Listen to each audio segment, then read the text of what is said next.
देखिए latest episodes बिल्कुल ad free.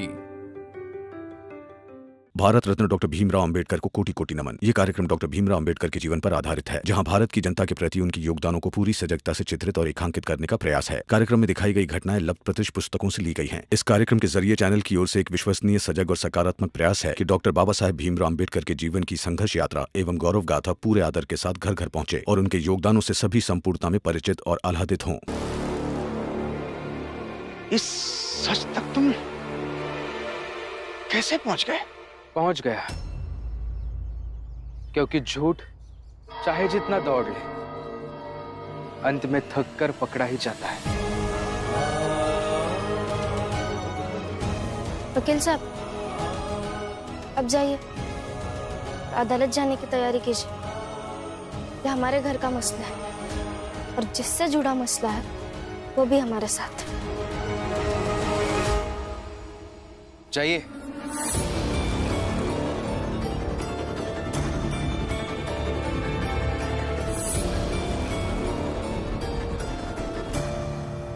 रुकिए वकील साहब।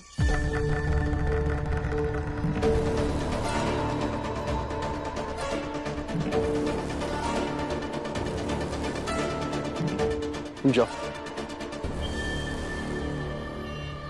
वकील साहब, आज तक ये केस आप चाहे जिसके कहने पर लड़ रहे हो, लेकिन आज से ये केस आप मेरे लिए लड़ोगे।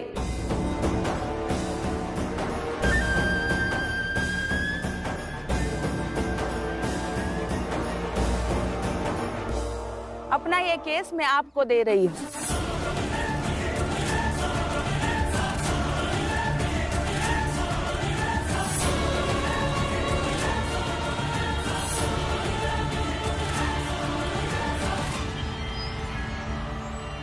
हाँ, मेरे पास उतनी फीस नहीं है, लेकिन कमाने लगी हूँ, कुछ ना कुछ तो दे ही दूंगी।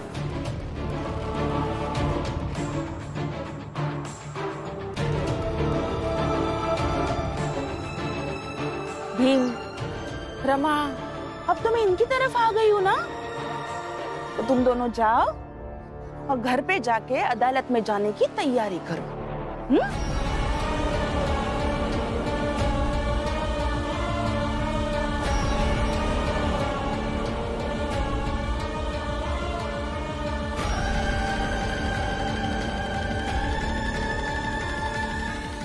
अरे रे, अपने पति को ऐसे उदास होकर जाते हुए देखकर बुरा लग रहा है, फिर भी मुझे समझाने आई हो। मुझे कुछ नहीं समझने, ना ही मुझे कुछ सुनना है। मैं कुछ समझा नहीं रही हूँ आपको, मैं बस ये बता रही हूँ कि बाबा की तबीयत ठीक नहीं है, उनकी तबीयत बहुत खराब हो गई है।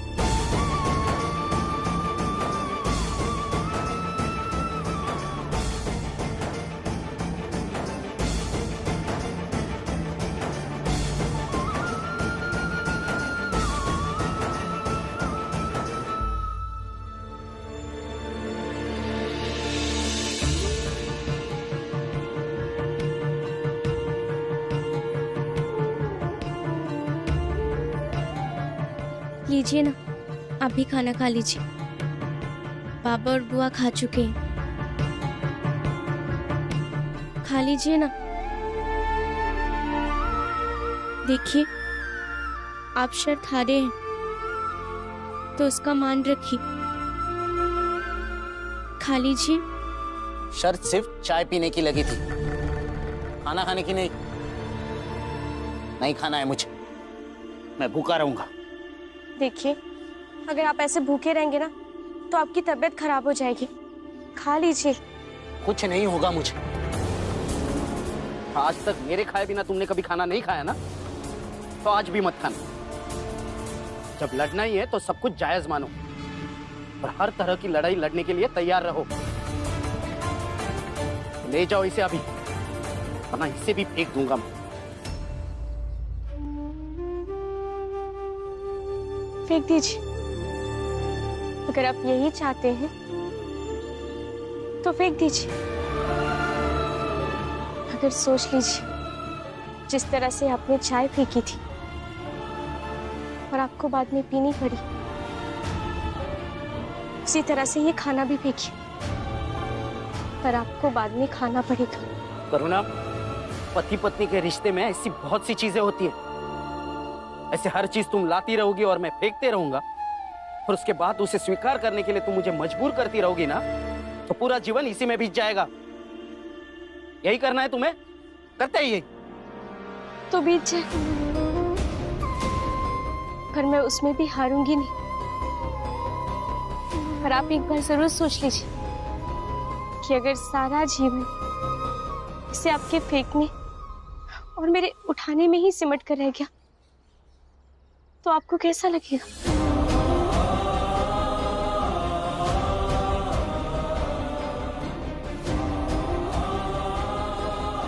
बोलिए, क्योंकि मुझे तो बिल्कुल अच्छा नहीं लगेगा।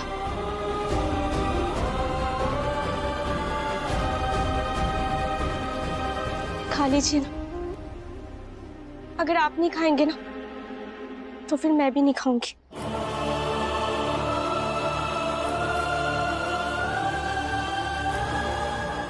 देख बेटा, मैं तुझे ये नहीं कहूंगी कि जो भीम और रमा ने तुझे समझाया वो गलत है। ना ये कहूंगी कि तू जो अपने हक के लिए अपने पति के साथ लड़ाई लड़ रही है वो गलत है। लेकिन हाँ, ये जरूर कहना चाहूंगी कि जब भी सख्त होना पड़े लड़ाई में तब सख्त जरूर होना, लेकिन बेटा जब भी जगह मिले ना तब अपने पति के प्रति प्रेम दर्शाना मत भूलना, क्योंकि अंत में ये प्रेमी है जो पति पत्नी को जीवन भर जोड़कर रखता है। देखना बेटा, लड़ते लड़ते दुश्मन मत बन जाना।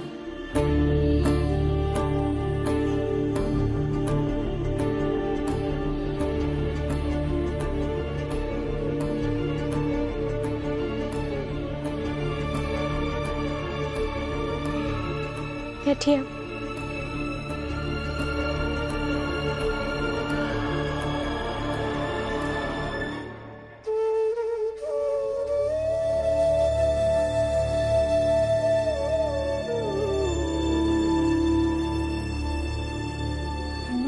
खा लीजिए।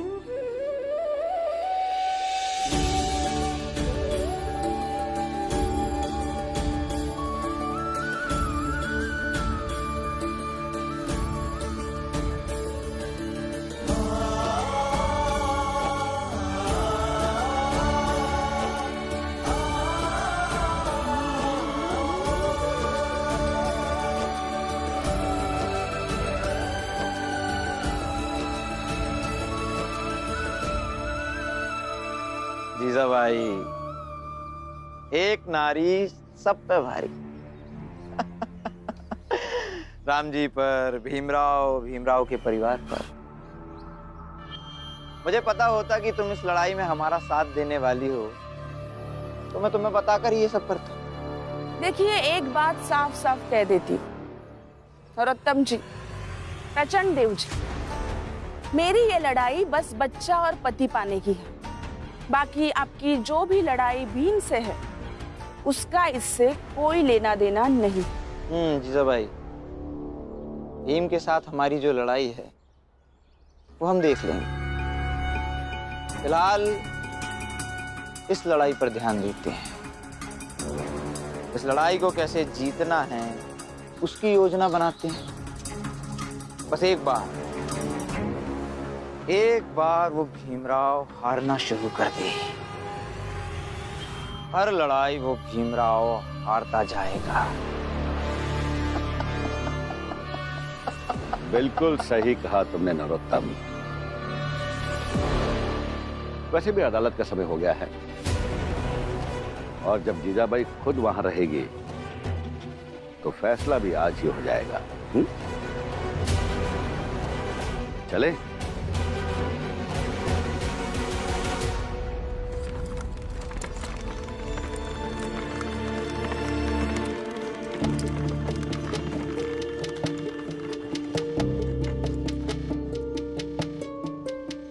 मुश्किल हो जाएगा कि आई खुद भी उन सबके साथ है। और ये बात जब बाबा को पता चलेगी तो उन्हें कितना बुरा लगेगा।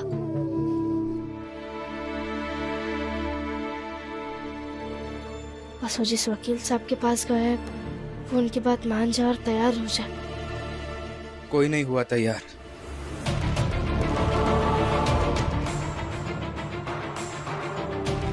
कोई तैयार नहीं हो रहा है हमारी केस लड़ने के लिए। उल्टा सब लोग मुझे यही समझा रहे हैं कि जब बाबा की पत्नी अदालत पहुंच जाएंगी तब हम जरूर ये केस हार जाएंगे। अगर हमें अदालत तो जाना ही होगा ना, और केस भी लड़ना होगा।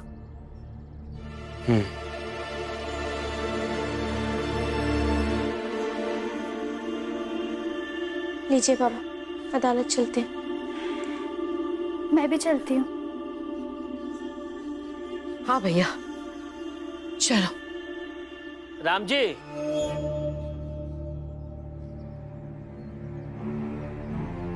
एक बात याद रखना, किसी को ज्यादा दबाना नहीं चाहिए, वरना एक न एक दिन ज्वालामुखी की तरह फूटेगा और सब कुछ हिला डुला कर रख देगा। जैसे आज जीजाबाई ने तुम्हारे पूरे परिवार को हिला डुला कर रख दिया, समझे? हाँ राम जी, जाओ, और उम्मीद करत हैं कि वापिस आ जाओगे। अब कहूँ ऐसा ना हो कि वहीं से जेल में पहुंच जाओ। वो कहते हैं ना, तलवार की धार पर चलने वाला व्यक्ति तलवार से ही मरता है। भीम के लिए सबसे बड़े सुरक्षा कवच राम जी तुम ही थे। और सच कहे ना, आज भीम को सबसे ज्यादा खतरा तुमसे ही है।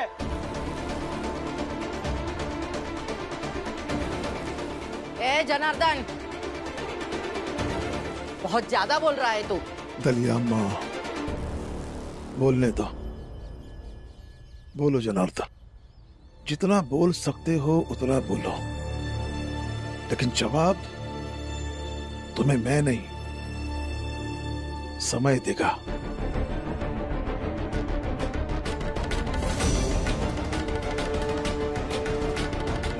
चलो अदालत चलते हैं।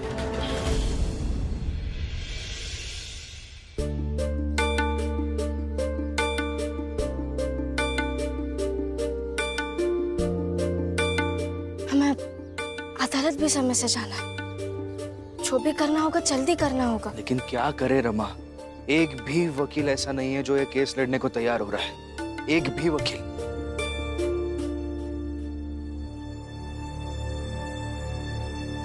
भीम, क्या हुआ बेटा? वकील मिला? बहुत सारे वकीलों से बात की मैंने, एक भी वकील अपना केस लड़ने को तैयार नहीं हो रहा है बाबा।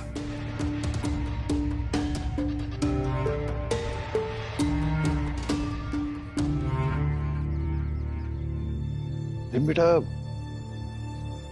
मेरी नजर में एक वकील है जिसे मैं उसके बचपन से जानता हूं। अच्छा वकील है, अच्छी केस लड़ेगा, और इससे अच्छा वकील मुझे मिल भी नहीं सकता। कौन है वो वकील बाबा?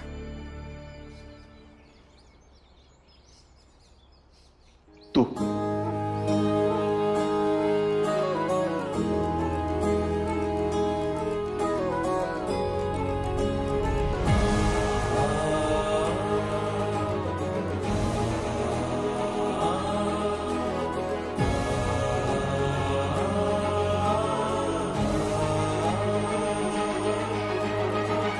देखो बेटा, मैं केस जीतू या हारूं,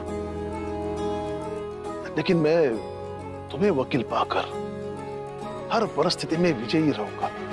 राष्ट्र संविधान का है तू ही शिल्पकार, तूने ही सिखाया है समानता का सार, अपनी कलम से की है देश अर्चना, एक एक शब्द तेरा भीम गर्जना। मुझे बहुत अच्छा लगेगा, मैं जरूर ये केस लड़ूंगा, लेकिन मैं हाँ बेटा, तुम्हें तो पता ही होगा, कानून ये इजाजत देता है अगर किसी को वकील ना मिले तो वो अपना पक्ष रख सकता है।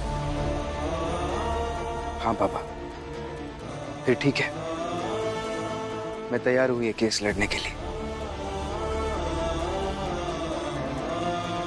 मैं एक काम करता हूँ, कहीं से कागज लेकर आता हूँ, उस पे कुछ पॉइंट्स निकालता हूँ जिसके आधार पर मैं अदालत में अपना केस लड़ सकूं। लेकिन अदालत में अगर वकील बनकर जाना होगा तो उसके लिए वकीलों जैसा कोट भी पहनना होगा।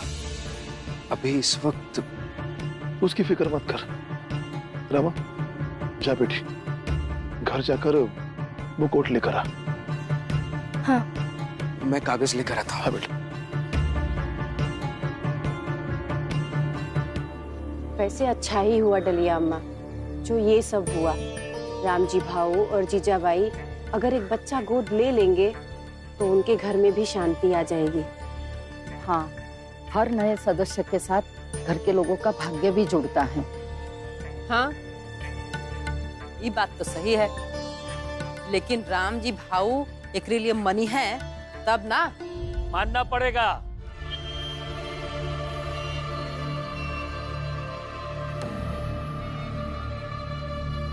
वकील साहब ने साफ साफ कह दिया है राम जी से कि राम जी सीधे सीधे जीजाबाई की बात को मान लो, नहीं तो ये साबित कर देंगे कि पूरा परिवार मिलकर के जीजाबाई को परेशान करता था।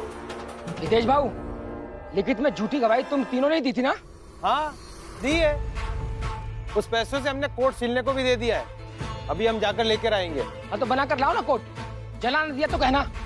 अच्छा, हिम्मत है कोर्ट जलाने के? जनार्दन, हितेश भाऊ, चलो कोर्ट लेके आवत। हाँ तो जाओ ले आओ ना, एक बार लेकर के तो आओ, फिर देखो कैसे जलाते हैं कोर्ट। अच्छा, जला कर दिखाना। नंदू, मैं भी आता हूँ। क्या कर रहे हो? अरे मनोहर भैया। नंदू, माचिस लाओ। अरे क्या कर रहे हो? मनोहर, क्या कर रहा है तू?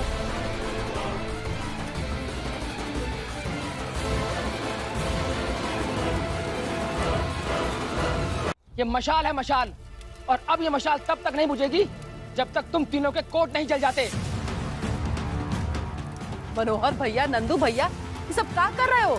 ये मशाल इसलिए है ताकि हम आप सबको ये बता सकें कि हम भीम के जीत की कामना कर रहे हैं। भीम हमेशा रोशनी की बातें करता है और ये मशाल जलाकर हम भीम के विजयी होकर लौटने का इंतजार करेंगे। देखो जनार्दन, ये सब बस ऐसे ही है, चलो कोर्ट लेकर के आते हैं। चलो।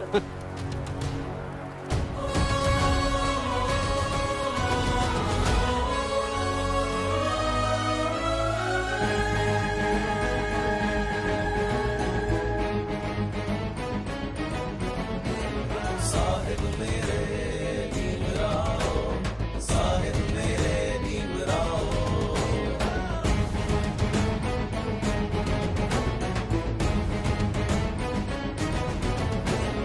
साहिब मेरे भीमराव, साहिब मेरे भीमराव।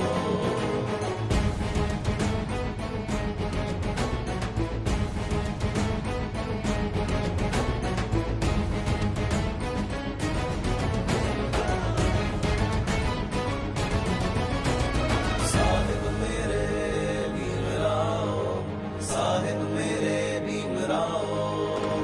साहिब मेरे, साहिब भीमराव। साहिब मेरे, साहिब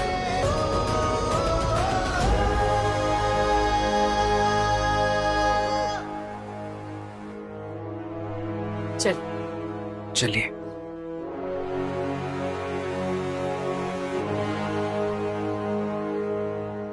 रमा,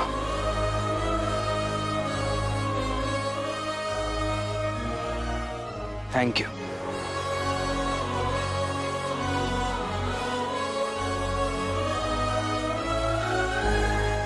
देखिए, पापा को पता नहीं है क्या नरोत्तम जोशी और प्रचंड देव से मिली हुई है। पापा को जब पता चलेगा ना कि उनकी पत्नी उनके खिलाफ अदालत में झूठी लड़ाई लड़ रही है तो उन्हें संभाल लीजिएगा। उनकी तबीयत पहले से ही ठीक नहीं है। आप चाहिए मैं घर जाती हूँ और आपका इंतजार करूंगी कि आप जीत कर ही आएंगे।